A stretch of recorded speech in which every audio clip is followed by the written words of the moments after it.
In the last 10 years, there's been some very interesting developments in evolutionary biology, neurocognitive science, child development research, and many other fields, which is beginning to challenge some of these long-held shibboleths that we've had about human nature and the meaning of the human journey. But there is another frame of reference emerging in the sciences, which is quite interesting. It really challenges these assumptions.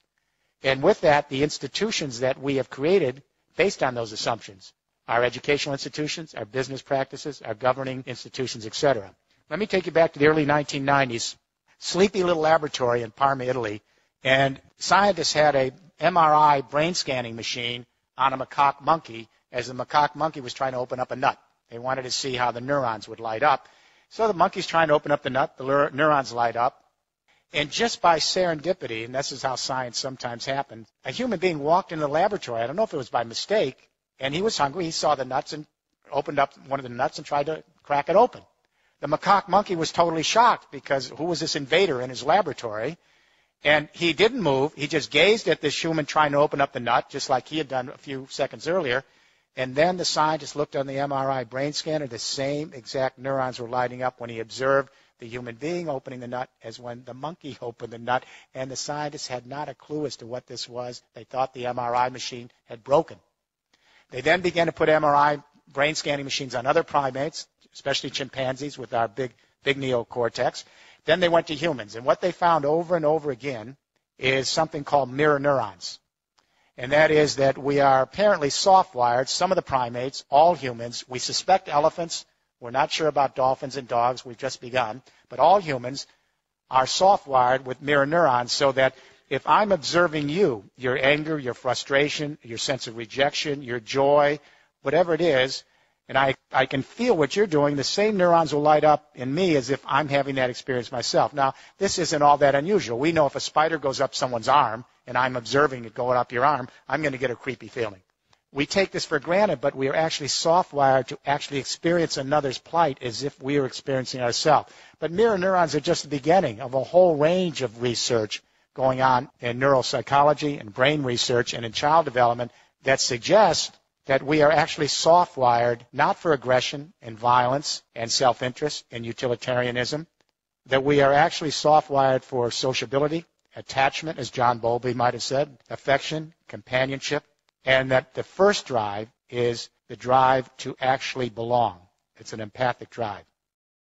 What is empathy? It's very complicated. When little babies are in a nursery and one baby cries, the other babies will cry in response. They just don't know why. That's empathic distress. It's built into their biology. Around 2.5 years of age, a child actually can begin to recognize himself in a mirror. That's when you begin to mature empathy as a cultural phenomenon. And that is once a toddler can identify themselves, then they know that if they're observing someone else have a feeling, they know that if they feel something, it's because they're feeling it because someone else has it. They're two separate beings. Selfhood goes together with empathic development. Increasing selfhood, increasing empathic development. Around 8 years of age, a child learns about birth and death. They learn where they came from, that they have a one and only life, that life is fragile and vulnerable, and one day they're going to die. That's the beginning of an existential trip. Because when a child learns about birth and death and they have a one and only life, they realize how fragile and vulnerable life is.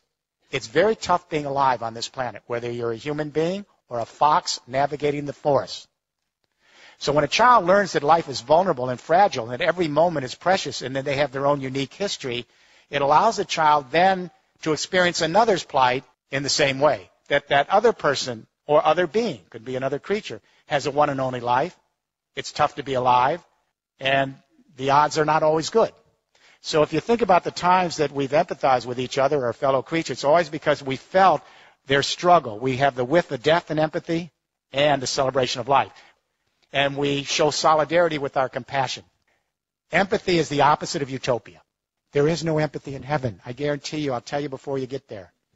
There isn't any empathy in heaven because there's no mortality. There's no empathy in utopia because there is no suffering. Empathy is grounded in the acknowledgement of death and the celebration of life and rooting for each other to flourish and be. It's based on our frailties and our imperfections. So when we talk about building an empathic civilization, we're not talking about utopia. We're talking about the ability of human beings to show solidarity not only with each other but our fellow creatures who have a one and only life on this little planet. We are Homo empathicus. So here's the question. We know that consciousness changes in history. The way our brain is wired today is not the way a medieval serf's brain would be wired, and their brain wouldn't be the same as the wiring of a forager hunter 30,000 years ago. So the question I asked at the beginning of this study 6 years ago is, how does consciousness change in history? Because I wanted to imagine the following proposition. Is it possible that we human beings who are soft-wired for empathic distress, is it possible we could actually extend our empathy to the entire human race as an extended family, and to our fellow creatures as part of our evolutionary family, and to the biosphere as our common community? If it's possible to imagine that, then we may be able to save our species and save our planet. And when I say to you tonight, if it's impossible to even imagine that, I don't see how we're going to make it. Empathy is the invisible hand. Empathy is what allows us to stretch our sensibility with another so that we can cohere in larger social units. To empathize is to civilize. To civilize is to empathize. With forager hunter societies, communication only extended to the local tribe and shouting distance. Everyone over in the next mountain was the alien other. So empathy only extended to blood ties. When we went to the great hydraulic agricultural civilization, script allowed us to extend the central nervous system and to annihilate more time and space and bring more people together. And the differentiation of skills and the increasing selfhood not only led to theological consciousness, but empathy now extended to a new fiction. And that is, instead of just associating with one's blood ties, we detribalized and began association based on religious ties. So a new fiction, Jews start to see all other Jews as extended family and empathize with Jews. Christians start to see all other Christians as extended family and empathize with Christians. Muslims, the same. When we get to the 19th century, the Industrial Revolution, and we extend markets now to larger areas and create a fiction called the nation state. And all of a sudden, the Brits start to see others in Britain as extended family. The Germans start to see Germans as extended family. The Americans as Americans. There was no such thing as Germany. There was no such thing as France. These are fictions. But they allow us to extend our family so that we can have loyalties and identities based on the new complex energy communication revolutions we have that annihilate time and space. But if we have gone from empathy in blood ties to empathy in religious associational ties to empathy based on national identification, is it really a big stretch to imagine the new technologies allowing us to connect our empathy to the human race writ large in a single biosphere? And what reason would we stop here at the nation-state identity and only have ideological empathy or theological-based empathy or tribal-based blood tie empathy? We have the technology that allows us to extend the central nervous system and to think viscerally as a family, not just intellectually. When that earthquake hit Haiti and then Chile, but especially Haiti, within an hour the Twitters came out, and within 2 hours some cell phone videos, YouTube, and within 3 hours the entire human race was in an empathic embrace coming to the aid of Haiti. If we were, as the Enlightenment philosophers suggested, in materialistic, self-interested, utilitarian, pleasure-seeking, it couldn't account for the response to Haiti. Apparently, 175,000 years ago in the Rift Valley of Africa, there were about 10,000 anatomically modern human beings walking the grasslands, our ancestors. The geneticists located one database woman. It's a database line. Apparently, her genes passed to everyone in this room tonight. The other ladies didn't make it. Gets even more strange. They located a single male. This is a database line for genetics. They call him the Y chromosome Adam. Apparently, a fairly potent guy. His genes passed to everyone in this room. So here's the news. 6.8 billion people at various stages of consciousness, theological, ideological, psychological, dramaturgical.